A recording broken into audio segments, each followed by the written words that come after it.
There were with Ahura many who had been sub-gods and captains and generals under him, while he was in rebellion against Jehovah and his kingdoms. And when they heard of the proclamation, they said within their souls, "What is it possible, Ahura? What is it possible, Ahura is at his own games? Old games." Okay, let me go back. Let me just start over. Okay, so quick recap before I start over. Remember, the last portion of what we were reading, Ahura was talking to Spencer Armige, and she was letting him know, okay, it's time for you to go ahead and restore all the people you led astray. He was like, man, they ain't gonna believe me. She said, don't worry about that. We're gonna show you what to do. We're gonna help you, right? He said, but Jehovah, as he's called in this book or whatever, he spoke to him through Spencer Armige, saying that it's better that he go and bring his people up instead of Spencer Armige doing it. Because he was like, sis, you know you can just come and go do this. He said, nope, that's not how this works. Because if we put her there, then they're going to lose all the rest of the respect that they have for you. And it's better that you go, right? She can help from afar, but it's better that you go and lead these people and build this confidence back up and lead them in the truth. That's kind of nutshell, right? Okay. So I start over. Joy. Shalom. Say shalom. Okay. Starting back at verse 1. We only got to almost to the end of verse 2.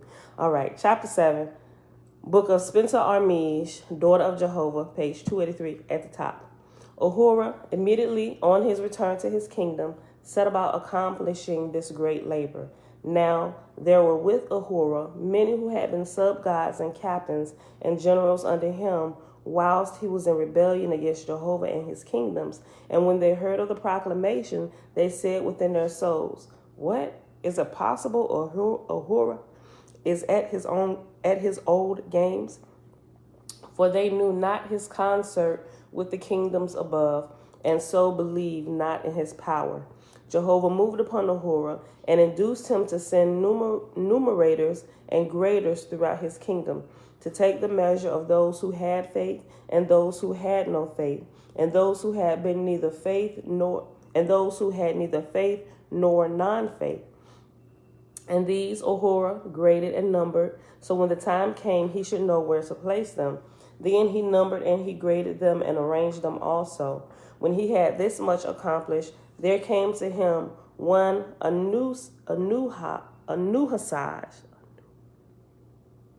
When he had this much accomplished, there came to him one Anuhasaj, a former sub-god, and he said to Ahura privily, I love thee, Ahura, and for that reason come before thee. Thou shalt meet only failure and disaster in thy undertaking. How many times in thy mighty kingdom of Cetus did the All-High fail to come to thee? Ahura said, because of thy love I rejoice in thee, but because of thy lack in faith I deplore thee. How long will it be before angels and mortals understand the Father and his kingdom? Behold, in the days of Cetus I labored not for Jehovah, but for myself and my exaltation, and for the exaltation of my kingdom for mine own ends. Hence the All-High came not to answer my prayers. Now in this matter I am doing that which is not for me, nor for my kingdom for my own sake, but for the Father's sake only. And I know he will not fail me. Anuhasaj said, hath it not been from the time of the ancients till now, that certain ones say that by prayer and faith all things are possible, assuring us, moreover, that by such are all things accomplished on earth and in heaven? And yet who hath not witnessed more failure than success? I do not desire to discourage thee, O Ahura, but I know so well the lack of faith on the part of all men, that to get oneself weaned away from self is the weakest talent in the soul. Ooh, that's good. I got to highlight, rather, what Anuhasaj said.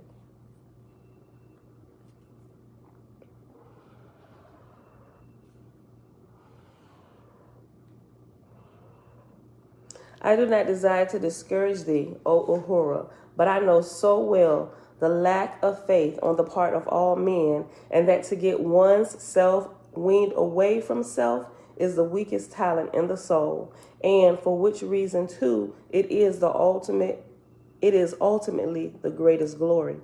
But this would seem to me expedient, to have Spenta Armige and her host do this resurrection for thee. See, he late. He late to the party. Jehovah then already told him it's better that she don't do this. See, he's trying to come in the back door and flip stuff around, but he didn't know he wasn't there.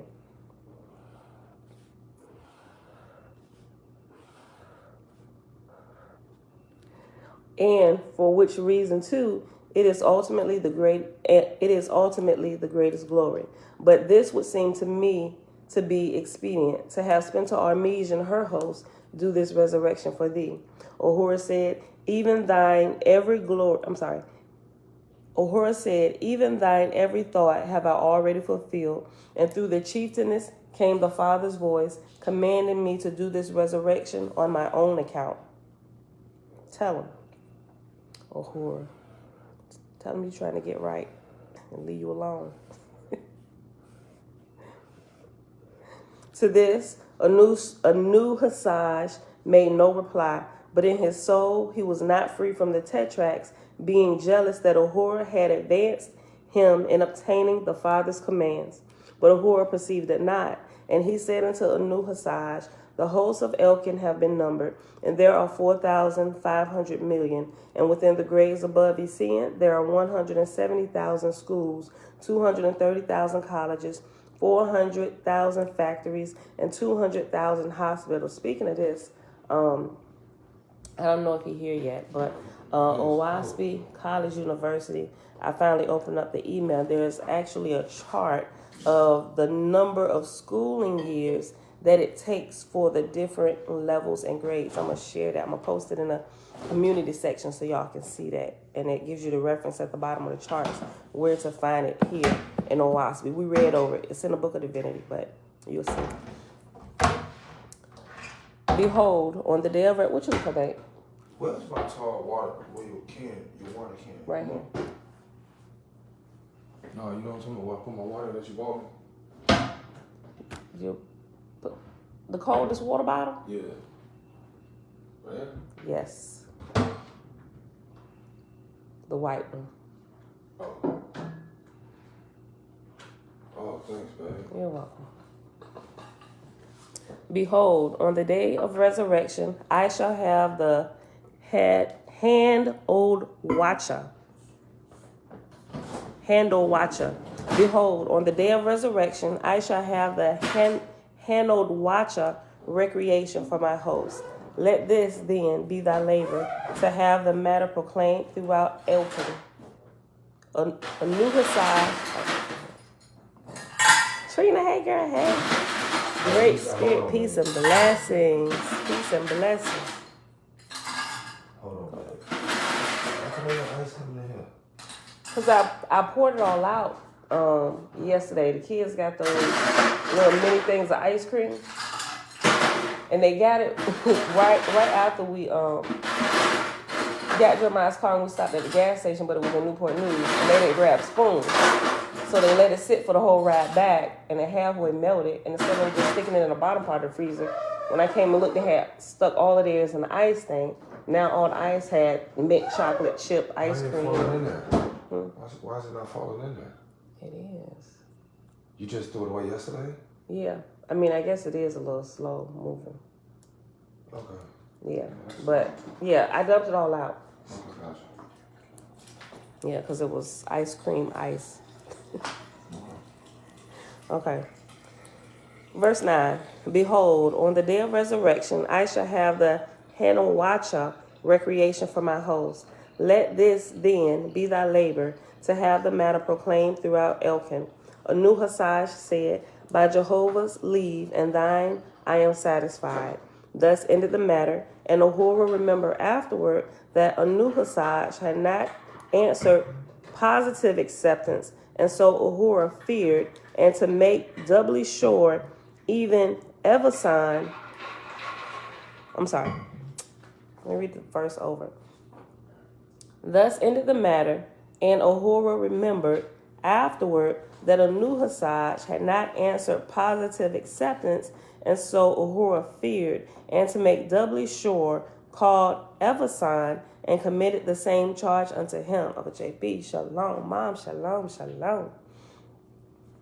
Now the time came, lo and behold, Anuhasaj fulfilled not his part, but Evasan did. And Evasan, moreover, all right, babe, 11, I'll say.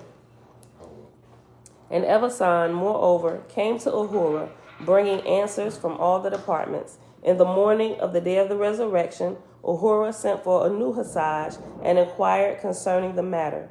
Anuhasaj said, Nay, I issued not thy proclamation nor thy invitation, for I reasoned on the matter, saying to myself, if the resurrection be a failure, then would it indeed be better that the ignorant know not of it. Ahura said, to do well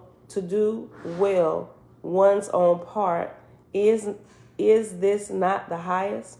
Anuhasaj said, it is the highest. Even so have I done that which seemeth highest in mine own sight.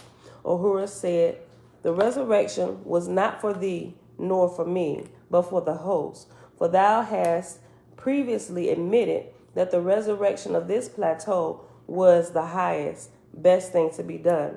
Because it seemed impractical in thy sight, thou wert not justified with withholding thy hand. Thou shouldest have striven to accomplish that which was for the universal good, not even whispering thy distrust to anyone. Highlight that. That was good. He said you should have did it anyway. Even if you didn't believe, you should have did it.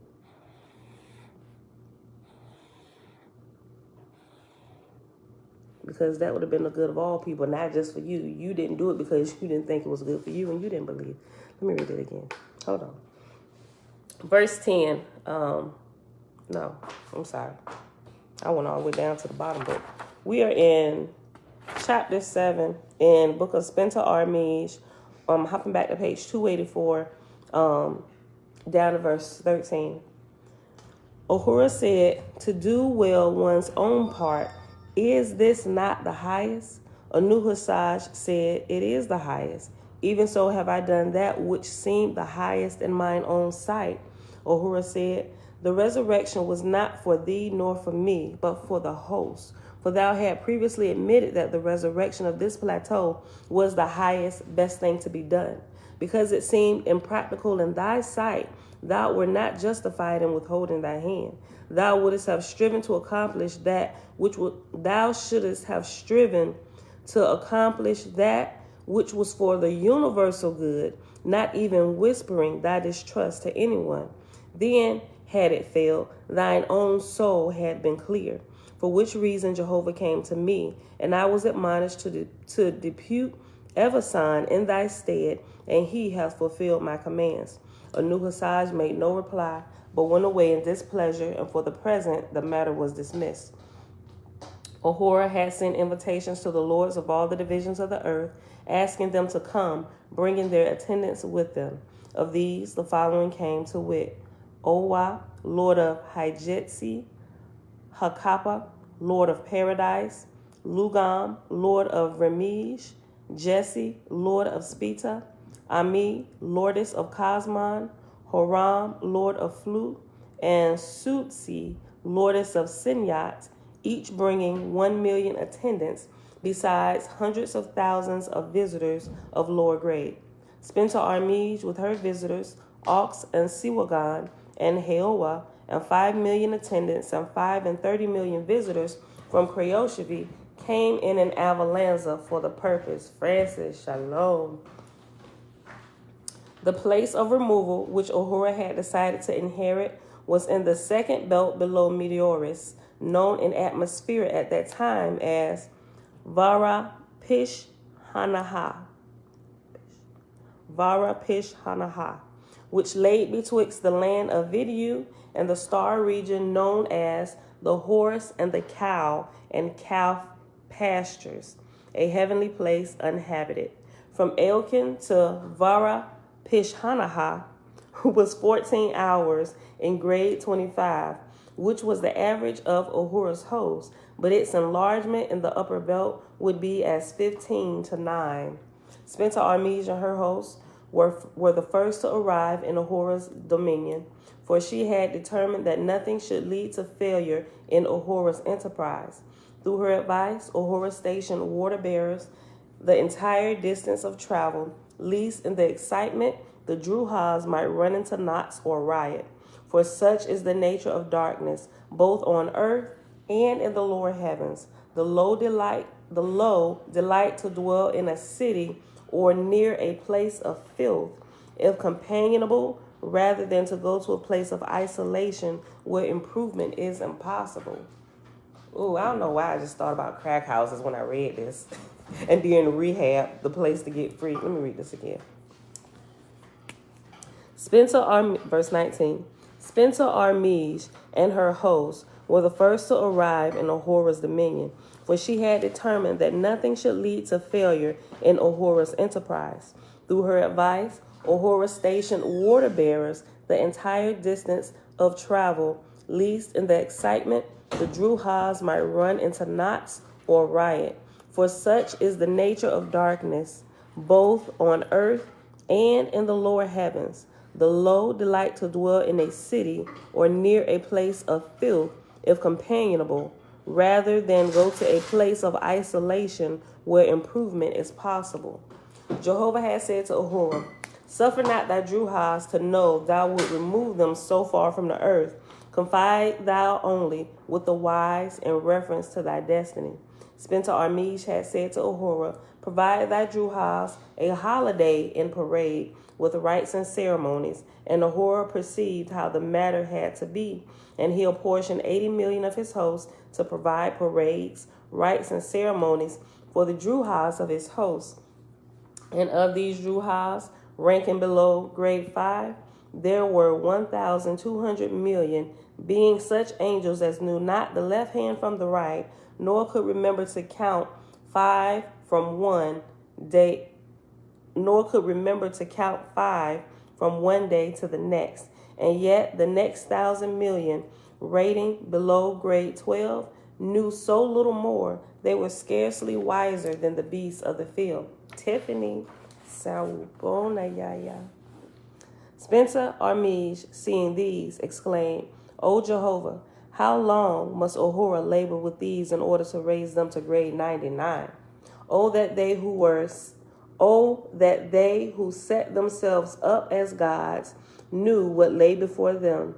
Oh, that leaders of men knew. Oh, that mortal kings and queens knew the bondage that they lay down for themselves. What a work in the lower heavens for them before they can ascend." Let me highlight that. Listen.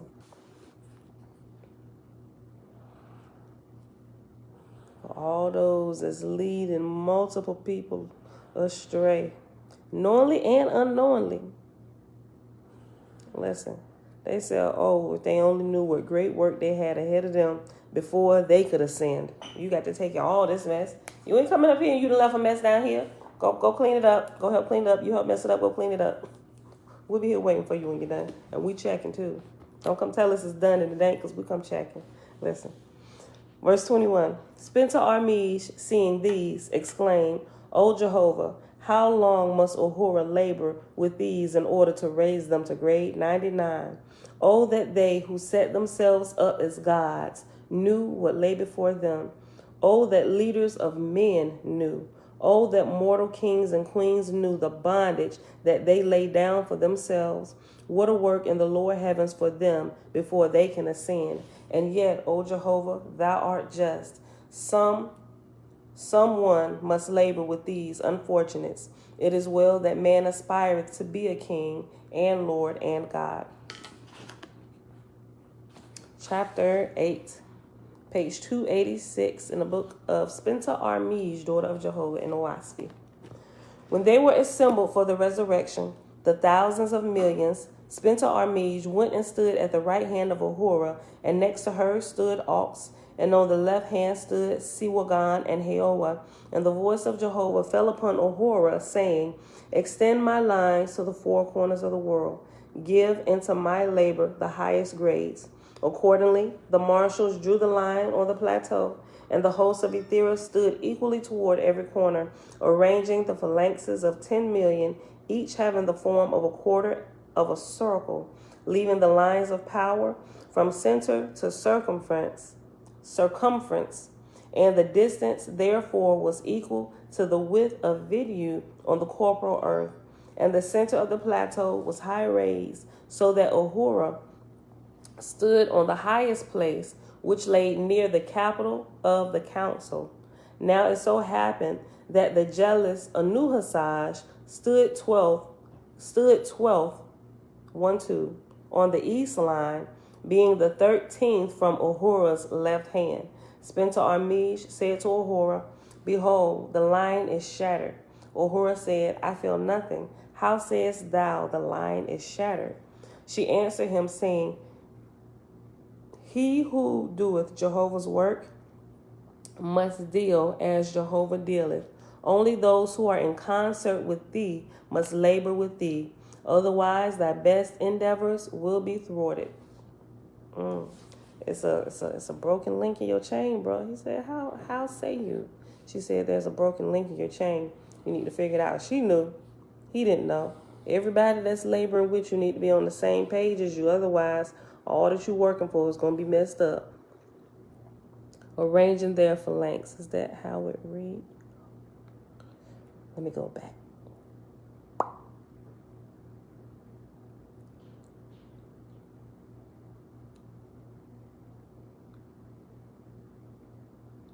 Arranged in phalanxes. Is that how you say phalanxes? I'm just sounding it out the way it looks. It says, let me go back. I'll just read it over. Tiffany, verse 2. Accordingly, the marshals drew the line on the plateau, and the host of Ethera stood equally toward every corner, arranged in phalanxes of 10,000,000, each having the form of a quarter of a circle, leaving the lines of power from center to circumference, and the distance thereof was equal to the width of Vidu on the corporal earth. And the center of the plateau was high raised, so that Ahura stood on the highest place, which lay near the capital of the council. Now it so happened that the jealous Anuhasaj stood 12th on the east line, being the 13th from Ahura's left hand. Oh, okay, gotcha. Okay, I got you, Tiffany. Now it so happened that the jealous Anuhasaj stood 12th on the east line, being the 13th from Ahura's left hand. Spencer Armish said to Ahura, "Behold, the line is shattered." Ahura said, "I feel nothing. How sayest thou the line is shattered?" She answered him, saying, "He who doeth Jehovah's work must deal as Jehovah dealeth. Only those who are in concert with thee must labor with thee. Otherwise, thy best endeavors will be thwarted." Listen, and I know I highlighted it, and I was just about to go on, but I just wanted to make a little comment about something, right? It's like the verse in it's Amos. Ooh, let me stretch. Whew. Okay, where 2 or 3 are gathered together in my name, there I am in the midst, right? So my husband and I noticed that if we're trying to accomplish something and we're at odds with one another, or we don't agree on something in particular, we won't advance in that particular thing, right? Jed, Shalom, Grand Rising. If we're not in complete agreement about a thing, it just will not happen. It'll just take super long. It took us a whole long time to figure that out. like Bella said, it's taking a long day. And so when we realize that, the quicker we began to get in agreement with one another, and things will begin to happen just like that. And that's something that we tried to, we do teach our children, especially when you get married, because your family, all of your family should be on the same page. And and it starts from the head down, right? It has to process at the head and filter out to the rest of the body. And the head and the family, which would be the husband and the wife, if they're not in complete agreement on what's going to happen, the whole family just kind of falls away, right? It's in chaos and it don't know what to do. Remember, all the processing and everything happens in the brain.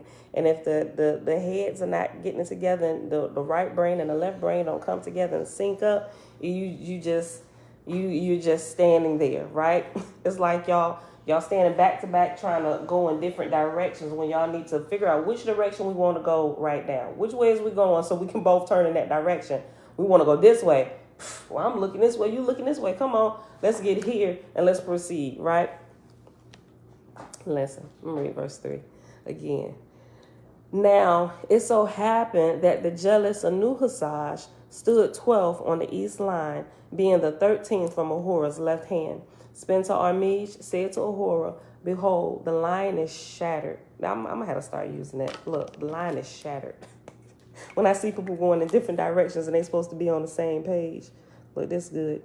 The same thing with Gideon and his army in 300, right? Listen, your line is shattered, bro. You got too many people. Half believing. No, you got a quarter unbelieving. The other three quarters is not believing. You got to cut this down, bro. The line is shattered.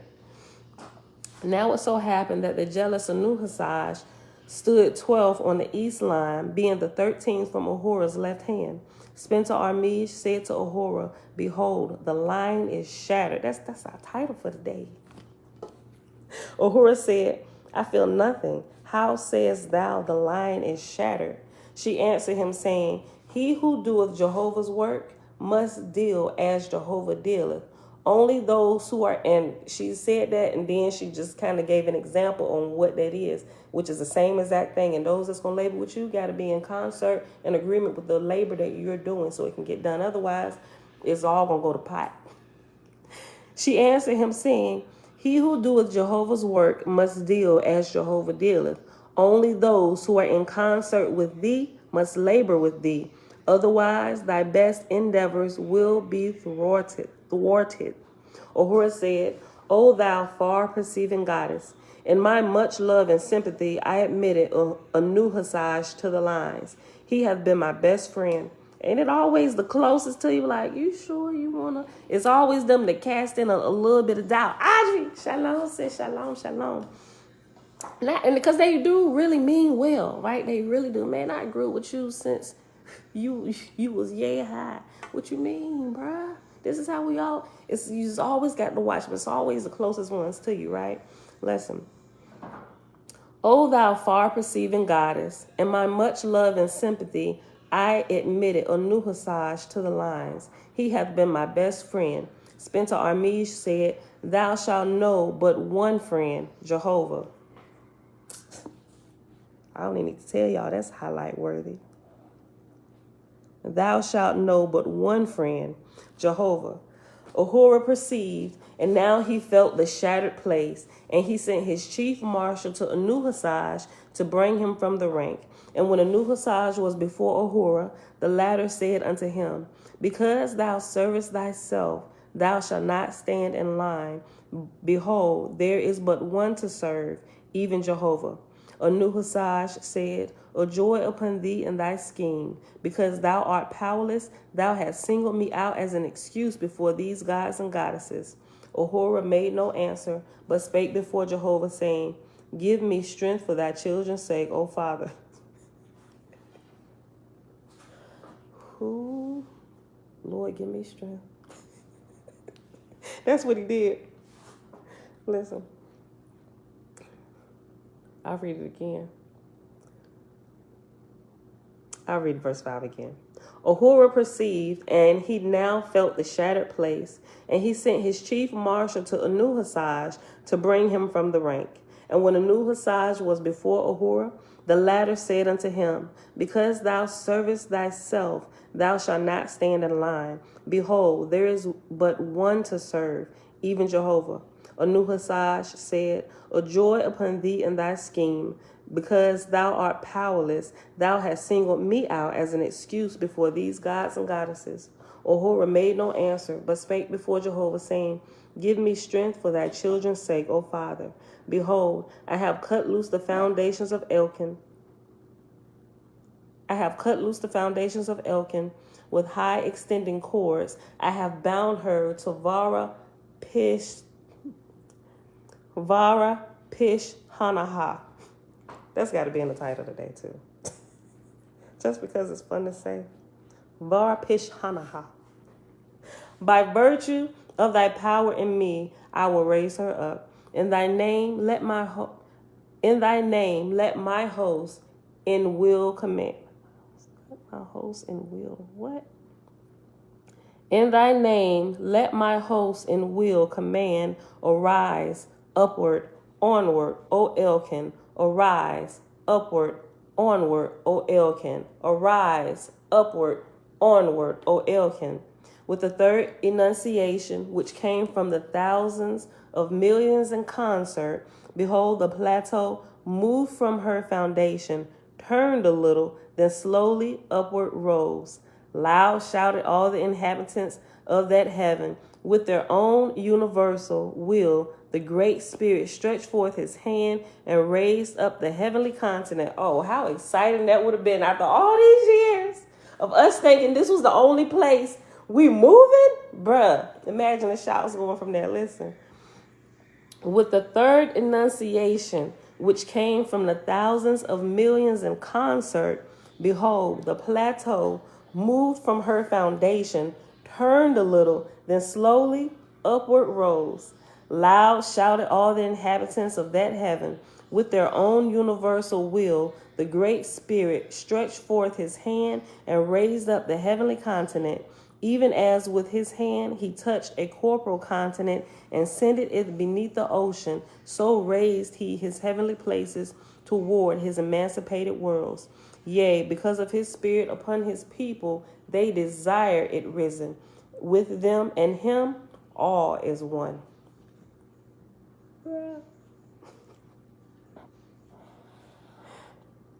That was amazing, right? Listen, let me just read verse 7 again.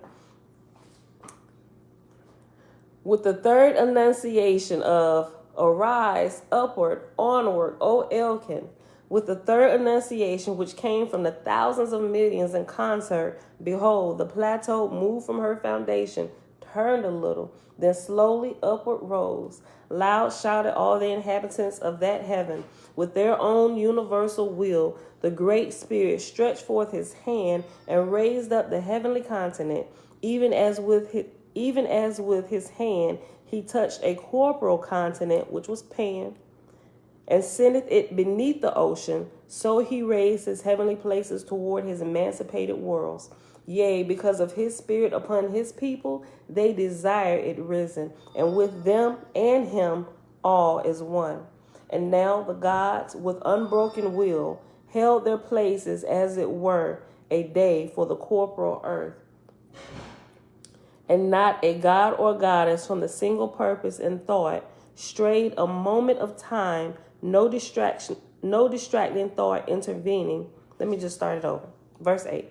And now the gods with unbroken will held their places as it were a day for the corporal earth, and not a god or goddess from the single purpose and thought strayed a moment of time, and no distracting thought intervening, for such is the will and mastery of gods over their own thoughts. Even then, to keep up the concerted force joyously, those who had the Druhas in charge set the games and tournaments going with racing and music, such as should leave not one idle moment for all the hosts of Elkin, nearly 5,000 million. And you know what they did? You know how they tell you with children, because children sometimes can move around like Druhas and Beatles and stuff. They all over the place. Listen, you know how people have different ways of, I gotta stretch y'all. People have different ways of disciplining people, right? And so what I found to be one of the best ways, sometimes you need to put a little bit of fire to the backside, right? That's just for the stubbornness and the stubborn will, child, right? But we rarely try to go in that direction. But what I found to be the greatest source of motivation, where you don't have to constantly holler and yell at your kids, is exactly what they're doing here with the Druhas. It's called the rewards system, right?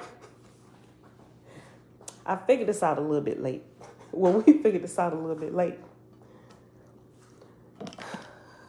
When the kids don't get their room clean, and I have to tell them multiple times to pick their stuff up, I'm like, you know what? I'm sick of all this hollering and screaming. I said I won't gonna be this hollering, screaming mama.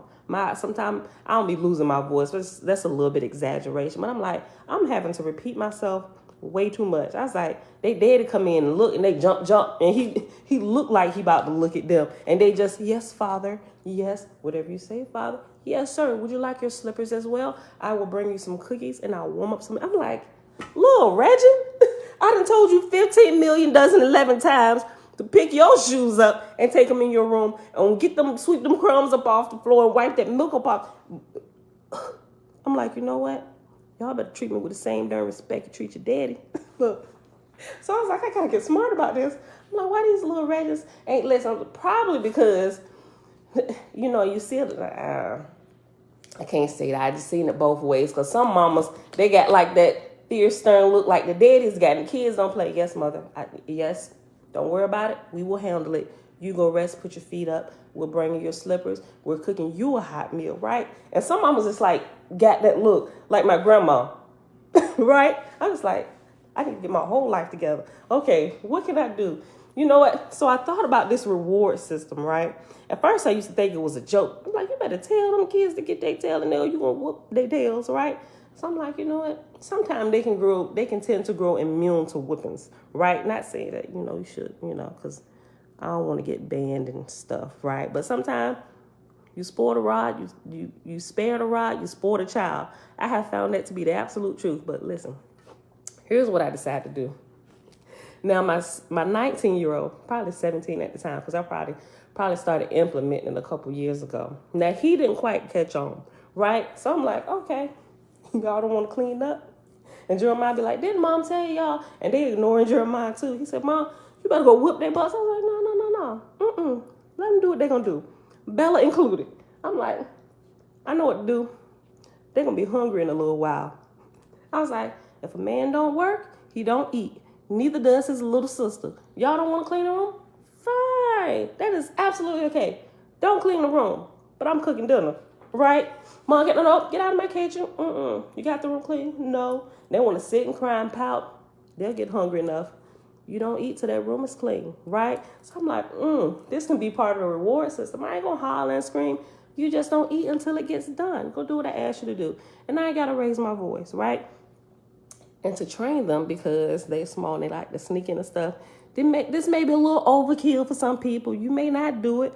But because I had so many of them and we didn't have a lock and a door on our kitchen, I had to buy locks for the refrigerator and a deep freezer. Of course, when company come over, I removed the locks and everything because it looked like it, they just don't look too kosher.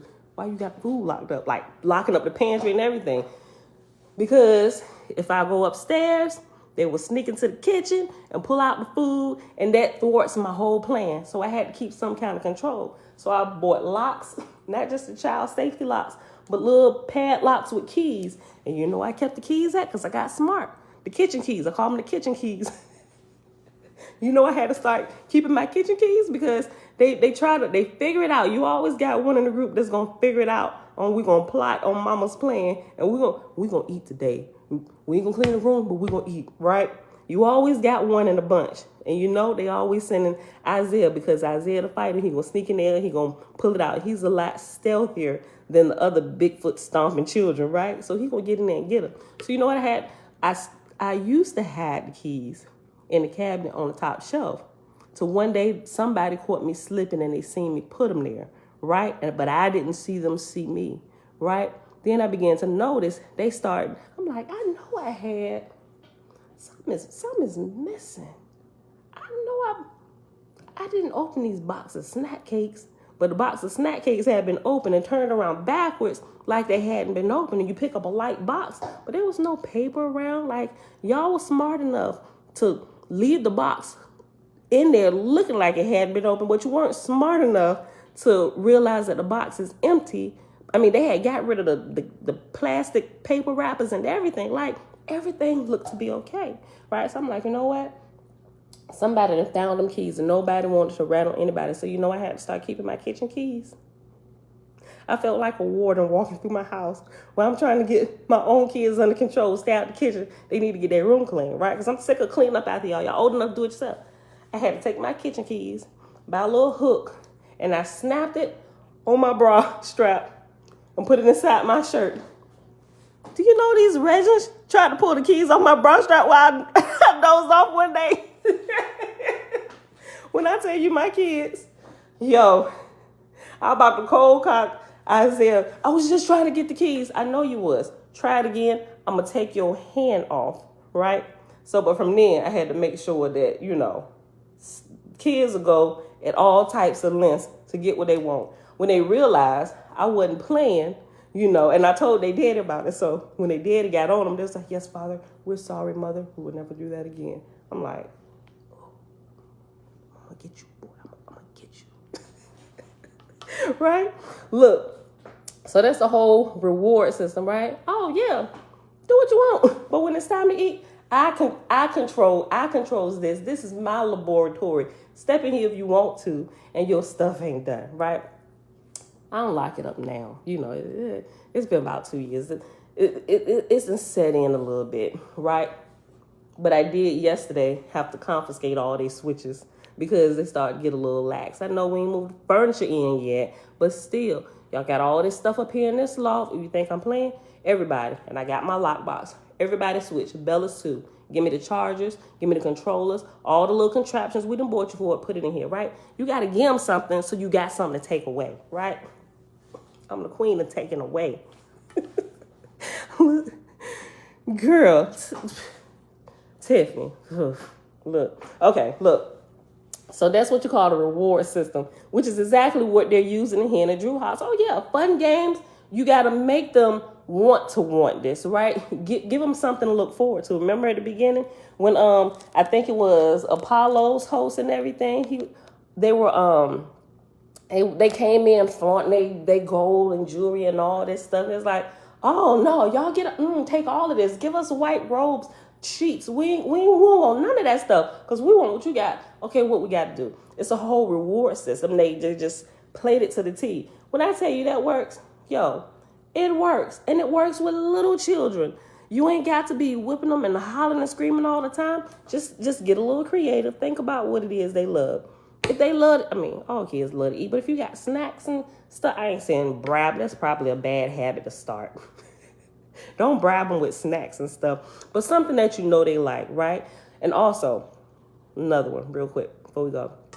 Going out in public, you ain't going to embarrass me out in public. I promise you. So you know what we did? Because it's a whole bunch of them. And I started this about 2 years ago, too. Because they tend to get a little rowdy, especially when you go to the grocery store. That's why I didn't like to take all of them to the grocery store. Mom, can I have this? Can I have this? Can I have this? So I was like, you know what? I gave them the talk.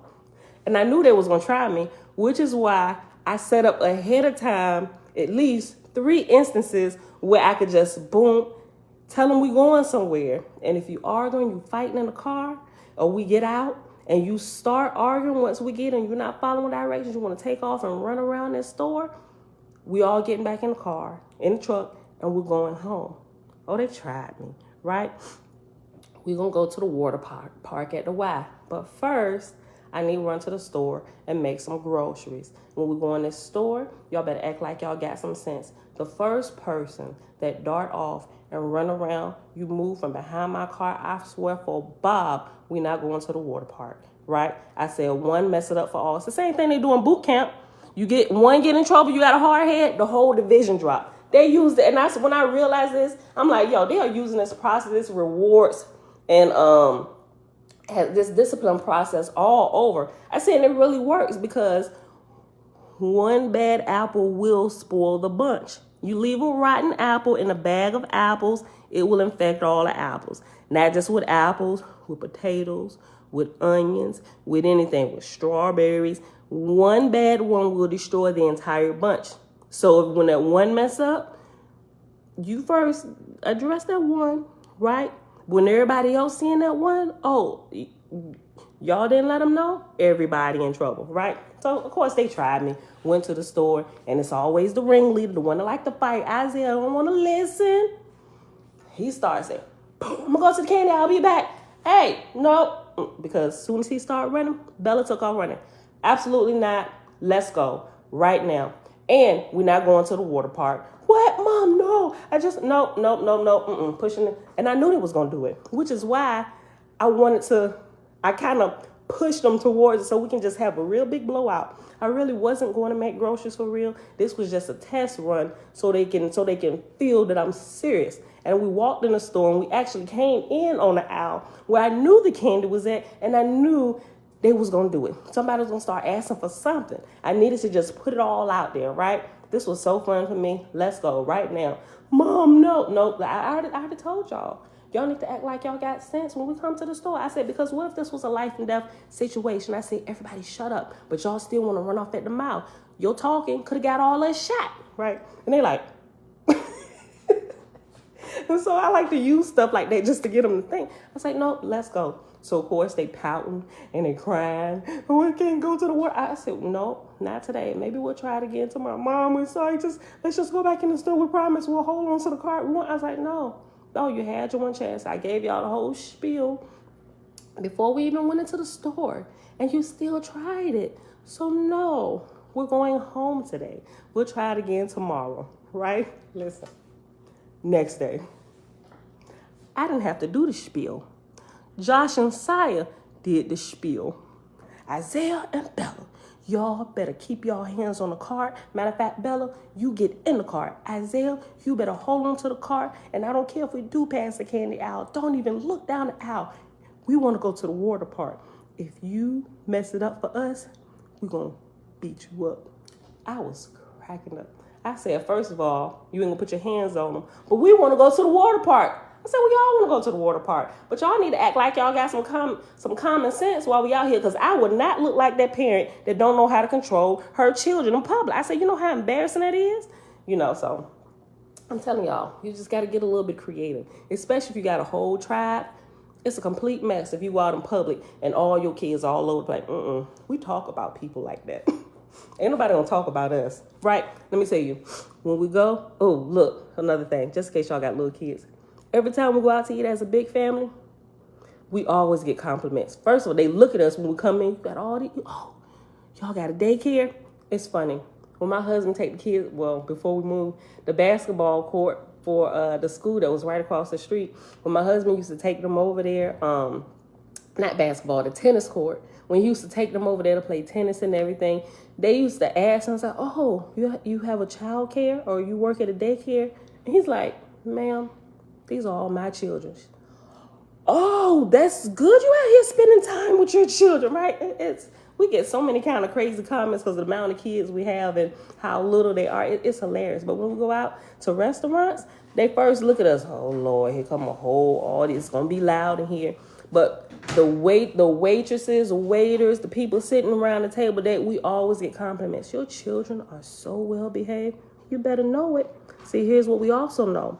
When we go to big restaurants, I say we got to do what they do in school, babe. You wonder why that the kindergartners and the first graders, they only get a 20-minute lunch? That's all the time you need to give them to eat. If you give them 21 minutes, they're going to start talking, and it's going to be complete chaos in the room. So that's why I was like, silent lunch, eat, let's go. Table 2, we got to do that when we go to restaurants, right? So we got to wait till they're real hungry.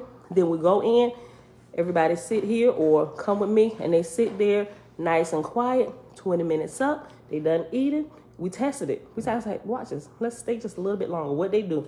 They want to get the paper towels, the napkins, and throw them at each other, being all out. Stop it. Let's go right now. Why didn't finish? No, absolutely not. You would not make us look like those type of parents out here. It's time to go. Leave the ice cream on the table. It's time to go.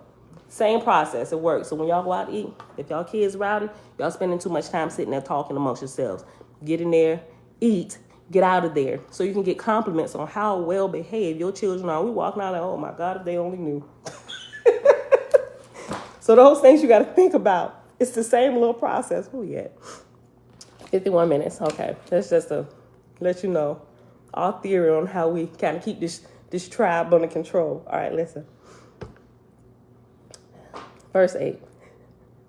And now the gods with unbroken will held their places as it were a day for the corporal earth, and not a god or goddess from the single purpose and thought, strayed a moment of time, and no distracting thought intervening, for such is the will and mastery of gods over their own thoughts. Even then, to keep up the concerted force joyously, and here it is. Even then, to keep up the concerted force joyously, those who had the Druhas in charge set the games and tournaments going with racing, music, and such as should not leave one idle moment for all the hosts of Elkin, nearly 5,000 million. Upward and onward rose the great plateau, making straight course for Vara Pish Hanaha. Ahura stood in the eyes of the unlearned populace as the greatest and most masterly of all the gods. One alone, even Anu-Sahaj, stood a while transfixed with disappointment and chagrin, even hoping some mishap to Jehovah's proceedings. And finally, he went wandering about, sore and out of sorts with all righteousness. Thus was raised the heavenly place, and no longer called Elkin, but Vara Pishanaha, home of Ahura and his hosts. And now they were securely established in the place, and the gods and goddesses broke from line. They all came greeting Ahura. And even in the same moment of time, a messenger came from God, who was with Brahma on the corporal earth, bringing to Spinta Armige the following commandment by proxy, to wit: in Jehovah's name, give thou a throne and crown to Ahura for me, and in my name I promise him thus. The light came upon Spinta Armige, and Jehovah spake through her, saying, Behold the work of my hand. Behold the work of my hand, O Ahura, my son. In the substance of heaven fashion I thee a throne and high-raised capital, and with mine own hands weave thee a crown. From this time forth thou shalt be my God, and I will abide with thee. Whilst the words were being spoken, the throne rose up before Spinta Armige's hand, and a high-raised capital came and stood over and about the throne. And there descended from the heavens above bowls of light and color, which in Spinta Armige's fingers were shaped and woven into a crown, which alighted on Ahura's head. And there went up from the host a universal shout of praise and thanksgiving. Then broke in trumpeters.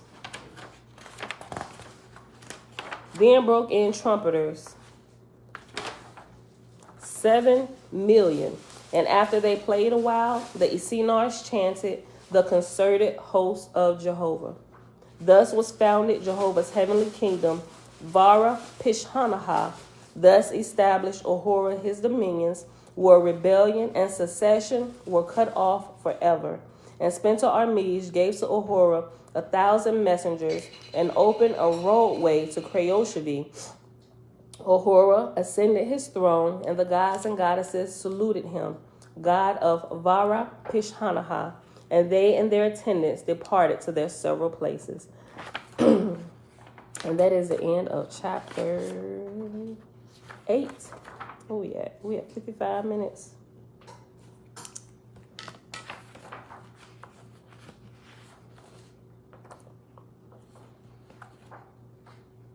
I think we'll read one more chapter and we'll be done for the day. We'll end at the end of chapter 9. Oh, and I think I said, but just in case I didn't, when I started the whole rewards thing, when I realized that until you get your room clean, well, when they realized that I was serious about not eating until their rooms were clean, it worked like a champ. Same thing. You just got to give them something to look forward to. Even if that means you got to wait them out a little bit till they get tired, right? And just take away stuff or give it to them when they got it done. I'm telling you, it works like a champ, especially with the younger children, especially with Bella, and she don't want to clean her stuff up or clean up after herself. You just got to find something she really care about at that moment. Got to take it away, right? Because if she ain't really hungry, she don't care about that. She's still going to play around. But if she want her baby doll back, oh, give me sis. Give me her. You want her back, you don't need to get her. But mommy nothing. go do what I said. But she needs, I know she need to go to bed, which is why you need to go do what you need to do so you can put your baby to bed. Mom, Bella. Like, seriously. She's way more dramatic than the boys. All right. Chapter 9, page 288. In the 3rd year of dawn, Jehovah spake to Spencer-Armish, saying, Gather together the officers of thy traveling host, and take with thee thy companions, and go and visit all the lords and lordesses of the earth of thy appointing, and let thy recorders make their accounts of the affairs of the earth and her heavenly kingdoms, that they may be taken to and entered in the libraries of the Nirvanian kingdoms. Also shalt thou set thy collectors of brides and bridegrooms to work in Oahspe, and to give thy collectors otivans, that they may also visit thy Lord's kingdoms, and collect all the angels prepared for the next resurrection, and bring them to Oahspe, where they shall be classified. For in the coming resurrection thou shalt provide 12 avalanzas, and those who are raised to the Ethereal heavens shalt thou cause to be divided according to their grade and rate, and have them delivered into regions suitable to their advancement. During the time prior to this, the lords had contributed largely to Oahspe, and while there were upward of 70-20, I said that wrong. And already there were upward of 20,000 million angels capable of taking the 3rd resurrection. The departure of Spencer-Armish on this visit was important, for it involved the selection of the next succeeding God of earth and heaven, who should sit on the throne during her absence. At this time, the reigning God was with Brahma on earth. To him, Spencer-Armish sent messengers, acquainting him with the commandments of Jehovah. God answered through his messengers, saying, Greeting in the name of Jehovah to Spencer-Armish, his daughter, chieftainess. The reigning God deputed thee, O goddess, to make a selection in his stead to be crowned at the termination of dawn. And now, accordingly, Spencer-Armish sent forth her examiners to search after the highest, best, most learned of all that had been raised up of the earth, capable of the Godhead. For 60 days, her examiners were at work, and on the 60th day, in the evening, they had completed the search, and it fell upon Thel of Peola, of corporal birth, 5,000 years. Thel, a tiller of the soil in Corpor, born in spirit in Usan, 90 years, 5 years in Ezion, 30 years in factories, in the nursery, 90 years, in the colleges, 180 years, projector, 70 years, surveyor, 65 years, measurer, 200 years, entered an Ethereal era Wagner, and traveled 700 years, returned to the lower heavens of the earth, and was Lord in 6 successions for each of the chief earth divisions, 1,200 years, was called by Onavisa, goddess of Niyi-Ag-Agha, and it's spaced out too, Niyi-Ag-Agha, goddess of Niyi-Ag-Agha, to clear the roads of Chinshaya beyond Chinvat, where he labored 600 years, returned again to the earth and her heavens, and served as captain and general 400 years, served as marshal 700 years, under 4 different gods and lords, and the balance of the time travel as messenger and swift messenger. Of the rates in 1,000, he was 999. Wow. Of the rates in 1,000, he was 999, and he knew the whole earth and her capabilities, could read 1,000 million voices at the same time and interpret them and answer them, and even created plateau.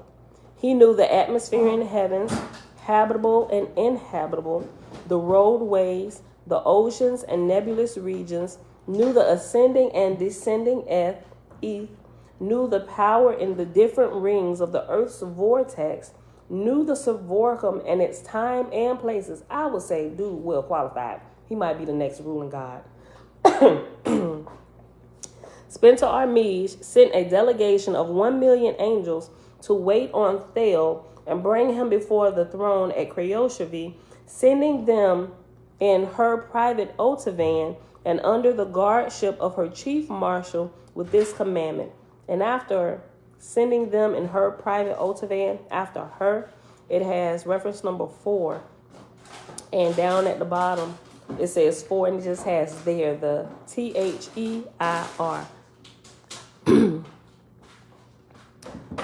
I want to connect with you live via video or phone for questions and answers, Series 101.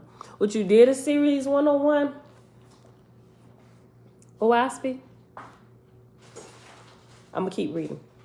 Okay. Spencer Armige sent a delegation of 1 million angels to wait on Thel and bring him before the throne at Creoshavie, sending them in her private otavans and under the guardship of her chief marshal with this commandment. Thel of Peola, greeting to thee in the name of Jehovah, who commanded thy immediate presence at the throne in Creoshavie. Of all the honor in these heavens, thou standest first on the list, and art appointed by our Father, the next succeeding God, through his daughter, chieftainess of Heosati. In my stead thou shalt sit on the throne, whilst I complete my labor in dawn, after which thou shalt be crowned of the earth and her heavens, Jehovah's God. Spencer Armige knew Thel, for he had sojourned in Ots, and after Ots it has reference number 5 at the bottom. And it's Otas, and it's the same word, but it just take the A out. Up here in verse 8, it's spelled Otaias, and down at the footnote at the bottom for 5, it says Otsias, Alicia. Okay. Verse 8. Spencer Armige knew Thel, for he had sojourned in Otas in Ethera 300 years, where she had been surveyor 10,000 years. So when he came before Jehovah's throne, Spencer Armige was rejoiced to meet him in person. Nevertheless, she first saluted in rank, saying, My brother, welcome in the Father's name, and joy be unto thee. Jehovah have called thee to this throne. Thou shalt be one of the pillars of his everlasting temples. What I put upon thee in the Father's name, thou shalt consider from him. Thel said, Before thee, O Jehovah, I bow to thy decrees, which come through thy high-raised daughter, chieftainess of Heosati. I accept whatever is given to me to do that will raise up man to rejoice in his creation.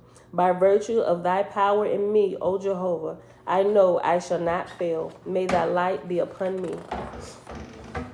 Spencer Armige now raised the light to the highest atmospheric grade and said to Thel, Approach Jehovah's throne, O my brother, and hold up thy hands toward high noon as the symbol of the all-highest light. As the sun is to the earth and atmosphere, so is Jehovah to the soul of man and to the ethereal worlds. What you looking for, son? Plastic bowl. Microwave. Oh, the last one you checked.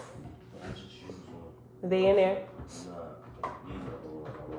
You check? Did you check the dishwasher?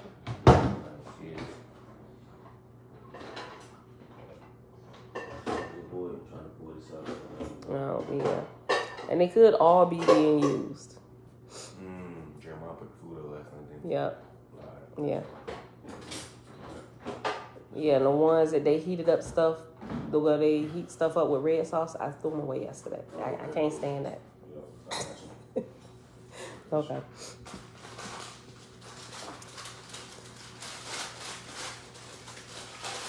I'll read verse 11 again. Where we at? Verse 11. And it's only 19 verses. We almost done. We'll be done for the day. Spencer Armige now raised the light to the highest atmospheric grade and said to Thel, Approach Jehovah's throne, O my brother, and hold up thy hands toward high noon as the sign of the highest light. For as the sun is to the earth and atmosphere, so is Jehovah to the soul of man and to the ethereal worlds. Thel stepped on the foot of the throne, and the marshal stood at his side. The whole council were seated, and sweet music rose from the Essenars and added to the solemn scene. Thel then faced the place of high noon in the temple and held up his hands, saying, I am in thy will, O Father. Jehovah spake in the light over Spencer Armige's head, saying, Thel, my son, thou art my God, and thou shalt have dominion over the earth and her heavens for 200 years. Whatever thou shalt do shall be of me and my doing. Thy word shall be my word, thy labor my labor. And thou shalt have lords and kingdoms and all manner of heavenly places, and all of them shall be my places through thee. And at the expiration of thy service, thou shalt raise up a successor to thee, who shall be worthy of thee and me. And he shall let them have dominion in me and in my places, and in likewise raise up a successor to come after him, and so on until the next dawn of Dan. Okay, so at the beginning of this sentence, and it says, and he shall let them have dominion in me. And after them, it has reference number 6. And at the bottom it says, he shall let them likewise have dominion. I'm going to just read it all again. Verse 14, page 291 at the top, because it's 2 verse 14s on this page at the top. At the expiration of thy service, thou shalt raise up a successor to thee, who shall be worthy of thee and me. And he shall let them have dominion in me and in my places, and likewise raise up a successor to come after him, and so on until the next dawn of Dan. Be thou joyful in dominion. My worlds are places of delight and mirth and peace and love and righteousness and good works. The voice ceased, and then Spencer Armige spake on her own account, saying, he who will crown thee will come at the end of dawn. Till then thou shalt hold dominion in the red hat, in remembrance of the feast of lions. Approach the judgment seat, my brother, and I will give to thee in Jehovah's name. With that, Spencer Armige gathered from the colored rays of light a substance light as eth, and made a red hat and put it on Thel's head, saying, sit on the throne in remembrance of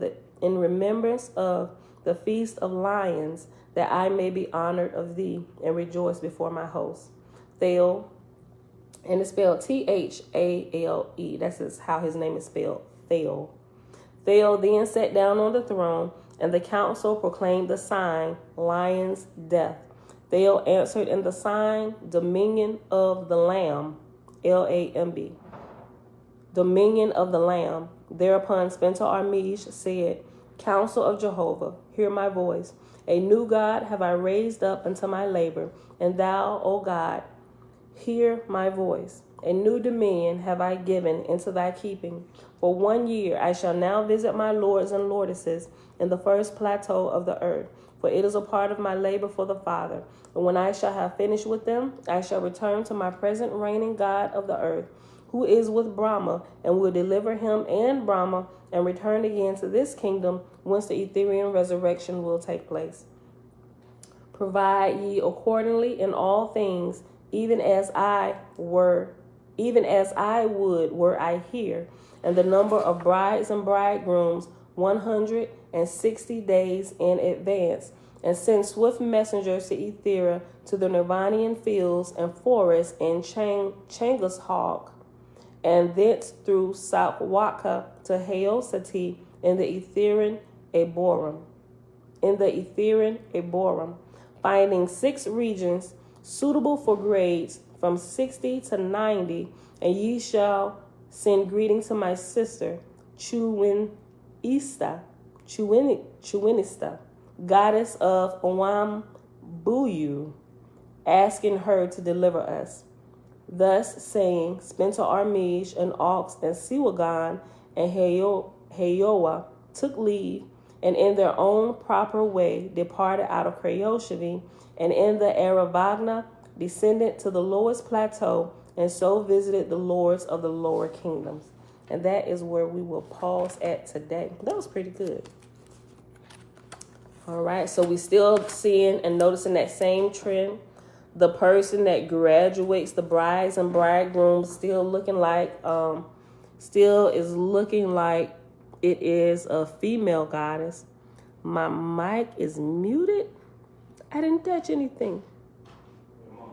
Can y'all hear me? Can everybody hear me? Huh? Can I start the microwave?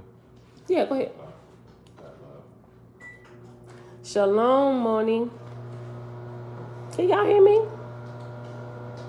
Somebody would have said something. You okay? Uncle JB, that must be your mic that's muted.